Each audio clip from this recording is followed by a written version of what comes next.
Sun Tzu, The Art of War. Forms of terrain. Forms of terrain. Master Sun likes to study the forms of terrain. Okay, Master Sun said there are different forms of terrain.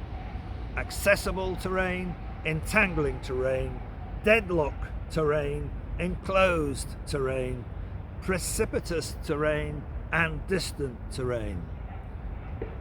Accessible means that both sides can come and go freely on accessible terrain. He who occupies high yang ground and ensures his lines of supplies will fight to advantage.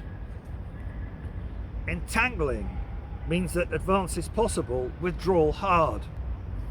On entangling terrain, if the enemy is unprepared, go out and defeat him. But if he is prepared and our move fails, it will be hard to retreat. The outcome will not be to our advantage. Deadlock means that neither side finds it advantageous to make a move. On deadlock terrain, even if our enemy offers a bait, we do not make a move. We lure him out. We retreat. And when half his troops are out, that is our moment to strike. On enclosed terrain, we occupy it first. We must block it and wait for the enemy. If he occupies it first and blocks it, do not go after him. If he does not block it, then go after him. On precipitous terrain, if we occupy it first, we should hold the yang heights and wait for the enemy. If the enemy occupies it first, do not go after him, but entice him out by retreating.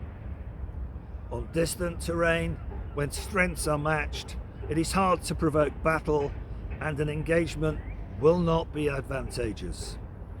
These 6 constitute the way of terrain. It is the general's duty to study them diligently. In war, the following are not natural calamities, but the faults of the general: flight, impotence, decay, collapse, chaos, rout. If relative strengths are matched but one army faces another 10 times its size, the outcome is flight. When troops are strong but officers weak, the result is impotence. When officers are strong but troops are weak, the result is decay.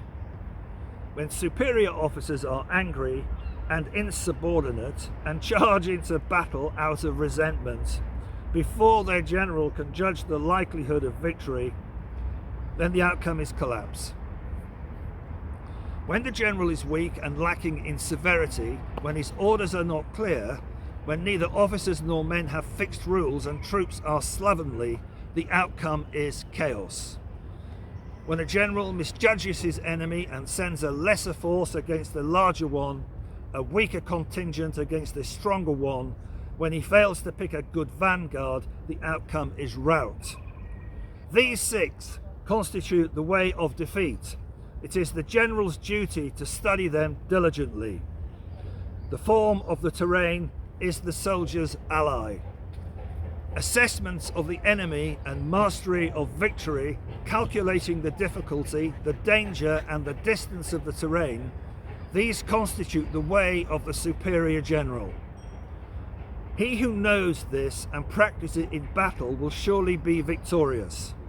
He who does not know it and does not practice it will surely be defeated.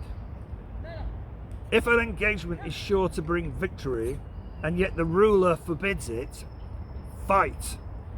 If an engagement is sure to bring defeat, and yet the ruler orders it, do not fight. He who advances without seeking fame, who retreats without escaping blame, he whose one aim is to protect his people and serve his Lord, this man is a jewel of the realm. He regards his troops as his children, and they will go with him into the deepest ravine. He regards them as his loved ones, and they will stand by him unto death. If he is generous but cannot command, if he is affectionate but cannot give orders, if he is chaotic and cannot keep order, then his men will be like spoiled children and useless. If we know that our troops are capable of attacking, but fail to see that the enemy is not vulnerable, we have only half a victory. If we know that the enemy is vulnerable, but fail to see that our troops are incapable of attacking, we have only half a victory. If we know that the enemy is vulnerable and know that our troops are capable of attacking, but fail to see that the terrain is unfit for attack, we still have only half a victory. The wise warrior, when he moves, is never confused.